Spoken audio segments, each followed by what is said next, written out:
চৰকাৰী মাটি দখল কৰি আছে ভাড়াঘৰটোতো আমি একো কৰিব নোৱাৰোঁ ভাড়াঘৰত থকালে সেইটো পুলিচে গৈ খালি সন্দেহ মানে বিদেশী হয় নেকি সেইটোৱে চেক কৰিব পাৰিব পুলিচে গৈ বিদেশী বুলি যদি কোনোবাই কয় যে এই মানুহজন বিদেশী তেওঁ নাগৰিকত্ব আছে না আমি সেইটো চেক কৰিব পাৰিম ভাড়াঘৰত গৈ সন্দেহযুক্ত মানে বিদেশী হয় নে নহয় তাৰ ওপৰত সন্দেহ আছে সন্দেহযুক্ত মানে বিদেশী বুলি কৈ দিয়া নাই সন্দেহযুক্ত মানে দুইটাৰ মাজৰ বস্তু বিদেশীও হ'ব পাৰে স্বদেশীও হ'ব পাৰে গতিকে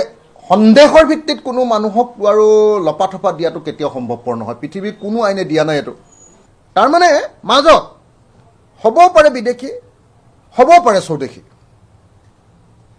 সেই মানুহক সন্দেহৰ ওপৰত ভিত্তি কৰিতো কোনো মানুহে মাৰপিট কৰিব নোৱাৰে ভাই এইটোতো ভুল কথা আপোনালোকে লজিকটো কি নুবুজি লওক শব্দটো কি ব্যৱহাৰ কৰি আছে বিদেশী বুলিতো কোৱা নাই সন্দেহযুক্ত নাগৰিক